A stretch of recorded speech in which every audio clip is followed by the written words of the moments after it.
Kevin Durant y Kyrie Irving jugarán en Brooklyn. Vamos a explicar cómo los Nets han hecho posible esta auténtica bomba en el mercado NBA. Bienvenidos.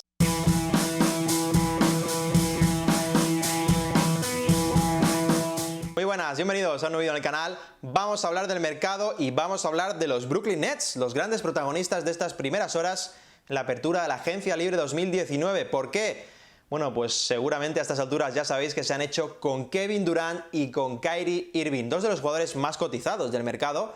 Van a jugar en los Brooklyn Nets y esto nos lleva a preguntarnos cómo lo han conseguido, porque hace no tanto los Nets estaban en una situación muy comprometida, no tenían grandes talentos, era un equipo perdedor y no tenían rondas de draft.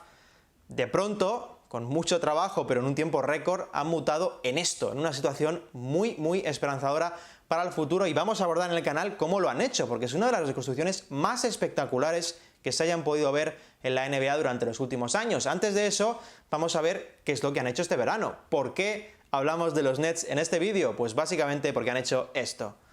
Han firmado a Kevin Durant, a Kyrie Irving, 4 años de contrato cada uno, y aparte a dos secundarios, DeAndre Jordan, esos 40 millones por 4 años, lo que provocan es que tanto Durant como Irving rebajen ligeramente la cuantía de sus contratos para hacer sitio al acuerdo de DeAndre Jordan, y aparte han firmado a un buen secundario como Garrett Temple con un buen contrato. Eso es lo que ha hecho Brooklyn saltando la banca sin duda en estas primeras horas de mercado, pero hay que preguntarnos de dónde vienen, por qué tiene tanto mérito esto que ha hecho Sean Marks en la gerencia de los Nets, y para eso hay que remontarnos mucho tiempo atrás. Hay que remontarnos a 2013, porque las consecuencias de lo que hicieron los Nets en 2013 han llegado hasta prácticamente hace unos meses. ¿Qué hicieron? ¿De dónde viene lo terrible, el padecer de los Brooklyn Nets? Pues mirad, en verano de 2013 los Nets traspasan a varios jugadores, varias rondas de draft que comentaremos ahora, a cambio de Paul Pierce, Jason Terry y Kevin Garnett. Pero fijaos en la edad de los jugadores que reciben en aquel momento, veteranísimos, y duran además muy poquito en la franquicia. Los Brooklyn Nets querían competir a corto plazo y lo que sucede es que no logran competir, porque fijaos lo que duran los jugadores, y sacrifican todo su futuro por ello. Los Nets llegan a segunda ronda aquel año, que se hacen con todos esos jugadores, caen en segunda ronda, pero ahí acaba su recorrido competitivo y lo que hacen a cambio es sacrificar todo su futuro. Fijaos en las rondas y en lo que se van traduciendo. Jaylen Brown en 2016, Jason Tatum en 2017, van sacrificando sucesivamente jugadores, rondas que equivaldrían a su propia reconstrucción. Lo que sucede es muy sencillo, los Nets quieren competir a corto plazo, no logran competir a corto plazo, y a cambio lo que hacen es sacrificar sus próximos 5 años, es decir, no tenían forma de escapar. Y esto lo que produce es que cuando Sean Marks llega en 2016, pues se encuentra un panorama absolutamente aterrador. Un panorama que era de muy difícil solución. ¿Y qué sucede? ¿Cuáles eran los retos a los que se tenía que enfrentar Sean Marks? Básicamente estos. Sean Marks llega en febrero de 2016, acaba firmando a su nuevo técnico durante el verano, que iba a ser un semi-desconocido hasta entonces, Kenny Atkinson, y los retos a los que se enfrentaba eran terribles, porque los Nets eran un equipo perdedor en ese momento, 21 victorias solo habían ganado el curso anterior, era un equipo que no tenía estrellas de primera línea, tampoco talentos jóvenes que pudieran desarrollarse y acabar siendo esas estrellas, y lo peor, era un equipo que aún seguía sin tener rondas de draft. Fijaos en lo que sucede. Sean Marks llega en 2016, el mercado pues tenía jugadores a los que podías optar, y a pesar de que el traspaso se había realizado 3 años antes, los Nets seguían sin rondas y no las iban a tener después ni en 2016, ni en 2017, ni en 2018. ¿Qué pasaba? ¿Cómo se podía reconstruir eso? Pues lo que hizo Sean Marks fue absoluta magia. Uno de los aspectos más importantes para juzgar la evolución de este proyecto de los Brooklyn Nets, cómo Sean Marks ha revitalizado el proyecto, es entender las rondas de draft que ha ido consiguiendo a cambio de hacer favores, entre comillas, a otros equipos.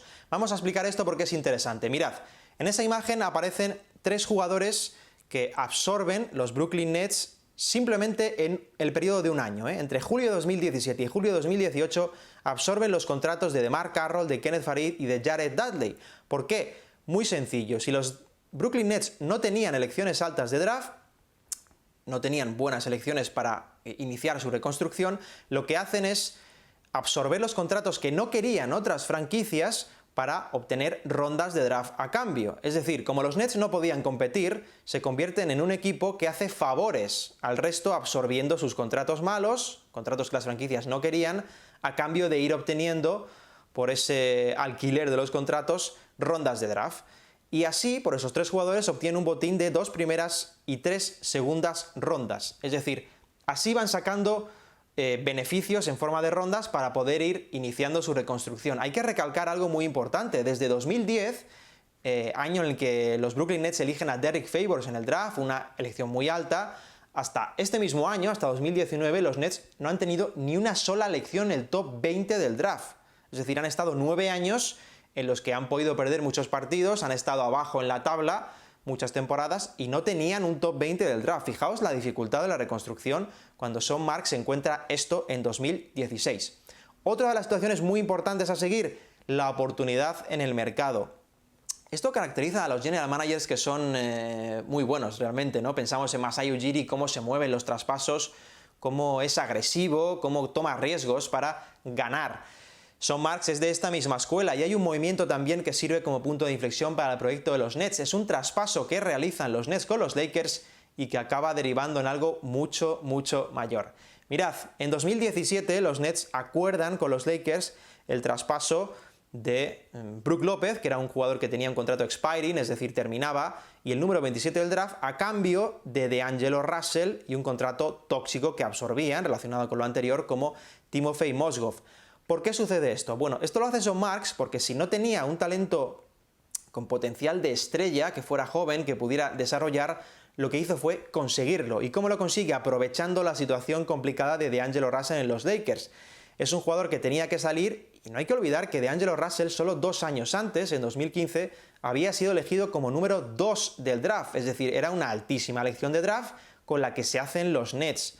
¿A cambio qué sucede? Bueno, pues que se comen el contrato de Timofey Mozgov. Volvemos a lo anterior. Timofey Mozgov es un jugador con un contrato desorbitado que los Lakers no querían y lo que hace Brooklyn es absorbe el contrato de Mozgov a cambio de llevarse a D'Angelo Russell, un top del draft, un top muy alto, jugador con mucho potencial. Y hay que darle una vuelta más a esto porque al año siguiente, el verano de 2018, fijaos lo que hace Sean Marks. Tiene el contrato de Mozgov, al que le quedaban 2 años de contrato, y lo que hace es traspasar a Mozgov por Dwight Howard, otro contrato tóxico, pero por un motivo muy sencillo. Howard era expiring y lo que hace es cortar a Dwight Howard y se ahorra los 2 años de contrato que tenía Mozgov también. Es decir, va quitando pufos económicos, va aumentando la flexibilidad, mientras va además ganando talentos jóvenes. Es absolutamente de manual. Y esto nos lleva al último punto en el que también interviene, por cierto, la parcela deportiva, la parcela técnica, y es el trabajo de orfebrería en los despachos que ha hecho Brooklyn, en los despachos, en el banquillo, cómo han desarrollado jugadores. Hay ejemplos clarísimos de esto, los vais a conocer enseguida. Mirad esta imagen porque ahí salen 2 nombres clave, Spencer Dinwiddie, Joe Harris. Fijaos porque en 2016 Sean Marks firma a estos jugadores por apenas 1 millón al año. Fijaos los contratos, 3 millones y 3 años para Dinwiddie y 2 por 2 para Joe Harris. Es absolutamente tremendo cómo se han revalorizado estos jugadores que acaban renovando en 2018, por cierto, también por buenos contratos, no son contratos nada tóxicos, tanto el de Dinwiddie como Joe Harris. D'Angelo Russell acaba revalorizándose también, llega a ser All-Star, es un jugador que no pueden mantener pero aumenta su valor de mercado notablemente. Y fijaos lo que han hecho vía draft, porque no tenían elecciones, cuando Sean Marks llega en 2016 no tiene elecciones de primera ronda, pero se encarga de conseguirla traspasando un jugador porque se habían fijado en Caris LeVert. En 2017, fijaos dónde eligen a Jarrett Allen, y Rodion Skuruk es un jugador que es segunda ronda en 2018. Segunda ronda. Venía de no jugar prácticamente nada en el Barça y es un tipo que tiene perfil NBA y puede dar minutos de rotación. Lo que sucede es algo espectacular a todos los niveles. Sean Marks se encarga de ir buscando los recovecos para conseguir esas rondas del draft. Por ejemplo, la ronda de Jarrett Allen es en 2017, jugador que sale más allá del puesto 20 del draft, lejos de la lotería. Es una ronda que Brooklyn consigue a cambio de traspasar a Bojan Bogdanovic, pero lo traspasa a mitad de temporada, es decir, por media temporada de Bojan Bogdanovic a los Wizards, Brooklyn consigue una ronda que se traduce en Jarrett Allen. Ese es el nivel maravilloso de excelencia en la hora de conseguir esos movimientos. La elección de Caris LeVert también tiene una historia maravillosa que contamos, por cierto, en su día en el reverso Gonzalo Vázquez y un servidor. Os dejaré abajo el link en la descripción. Va consiguiendo con toda clase de detalles hacer ciertos sacrificios para conseguir talentos, para conseguir rondas y revalorizar todo lo que tiene. Y esa es la grandeza de los Brooklyn Nets, que no se agarran en absoluto al tanking y es un equipo que acaba haciendo las cosas muy bien. Y de este modo los Nets han llevado a cabo su plan maestro, su plan para transformar una franquicia en una situación terrible hace solo 3 años, cuando llega Sean Marks. Recordemos, una franquicia perdedora, una franquicia que no tenía talento joven o estrellas para desarrollarlas y una franquicia que no tenía rondas de draft. La antítesis del escenario ideal. Ha transformado eso en solo 3 años en un proyecto que tiene a Kevin Durant, que tiene a Kyrie Irving y un gran núcleo de secundarios con buenos contratos. Es para quitarse ese sombrero lo que ha hecho Sean Marks y hay varias claves, por supuesto, para llevar a cabo este plan maestro. Mirad, en primer lugar, la flexibilidad salarial que les ha permitido llegar hasta aquí, hasta este mercado, con opciones de asumir 2 contratos máximos. Y fijaos que han tenido que absorber contratos tóxicos en ese proceso y se los han quitado a tiempo. Por supuesto, la evolución deportiva. Los Nets han desechado el tanking, mostrando a las estrellas que había una consistencia deportiva, que había un rumbo, que no querían perder, que querían competir. Lo hecho el año pasado tiene muchísimo mérito cuando se lesiona Caris LeVert y aún así acaban entrando en playoff. Por supuesto, muy importante la consistencia en los despachos, el buen plan. Las estrellas sabían que los Nets tenían un rumbo y que estaban haciendo las cosas bien, y esto está relacionado con el mercado de Nueva York.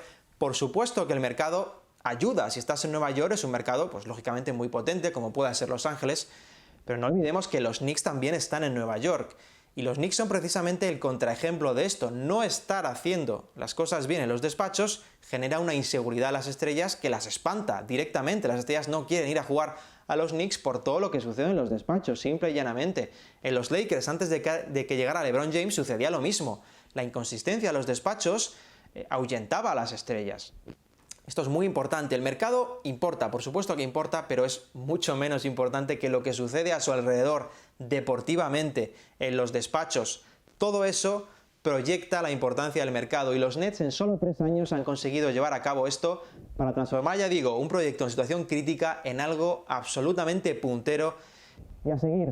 Ya sabéis que podéis seguirme en Twitter, en Instagram y que voy a tratar de acercaros más porqués de lo que sucede en esta liga, en la mejor del planeta. Nos hemos quedado sin baloncesto en pista, pero se pueden seguir explicando algunas de las cosas que suceden también en los despachos en la NBA. Así que ya sabéis, mi consejo es siempre disfrutad de la NBA y preguntaos si es posible por qué suceden las cosas, porque así es mucho más interesante todo aún. Un abrazo.